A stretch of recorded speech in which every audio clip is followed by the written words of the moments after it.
You're still watching News Desk on Geordies on Multi TV. Let's go back to that story about some group of political scientists at the University of Ghana in collaboration with International Institute for Democracy and Electoral Assistance holding a roundtable conference on what they call expanding the frontiers of electoral politics in Ghana ahead of the 2016 general elections. We can go back and take that live feed from there. And I don't think there's any city in Africa that is known as Washington. So this basically was a consensus that was reached by people outside of the continent about what is good for us. Right? We didn't say this is what is good for us. They said you have shown irresponsibility for the first 2 decades of independence. We cannot trust you anymore to manage your economies. We are going to set up a framework. We are going to, if necessary, send people to come and implement the policies, and you have to accept the bitter pill of adjustment. And the story of adjustment on the continent was essentially a story of massive retrenchment of people from work. Massive retrenchment on a scale which we had not seen on our continent. A massive devaluation of currencies, in which every round of devaluation was followed by another round of devaluation. A point where much of African currencies were no longer worth the paper on which they were printed. If you really wanted to look at the cost of printing the currency, and you weighed it in terms of the purchasing power of the paper itself, it cost more to print the money than the value of the money itself in your pocket. Essentially, we went through a situation of economic meltdown, which went side by side with a social decay and dislocation. A dislocation which translated itself in many ways into the dissolution of the post-independence social contract on the basis of which the independence struggle was fought and won.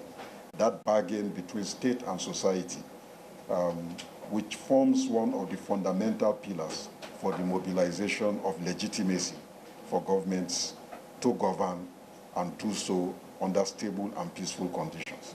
So not surprisingly, from Accra all the way to Khartoum, to Cairo, and every other major city on our continent where the adjustment programs were implemented, we saw massive social upheavals, riots.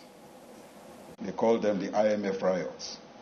As governments, under pressure from Washington, the Bretton Woods institutions, the Treasury Department of the United States government, and the Paris and London clubs of creditors, bilateral, official, and private creditors, all coming together almost in a gang-up and giving African governments absolutely no escape. There was no chance of saying, if Germany will not give me loan, I will go to the UK. If the UK will not give me loan, I will go to France. They clubbed together and insisted that unless you had a certificate from the IMF and the World Bank saying that you are now implementing the structural adjustment program, no new loans for you. Now, of course, in that kind of framework, regime survival became an important consideration for many governments. In the face of riots, demonstrations, students, protests, worker strikes, people saying the world as they knew it almost coming to an end. I think it did come to an end, actually. The world as we knew it, of you leaving school, not even university necessarily, Kwame, not even with a university degree. If you had a good HSC at independence, there was a very good chance that you could get a reasonably good job that would give you a wage that would be sufficient for you to live on and even sponsor some of your younger ones. And that whole world was turned upside down. I remember the academic staff of universities in Nigeria, after the devaluation that took place in Nigeria, issued a poster before they went on a strike that lasted for many months, reminiscent of what happened in other countries, saying basically that my boss, my employer, is a comedian because the wages he pays are a joke. You see the metaphor. Right? The wages which were being paid to people, whether they be factory workers, civil servants, university professors, even in some cases mid-level.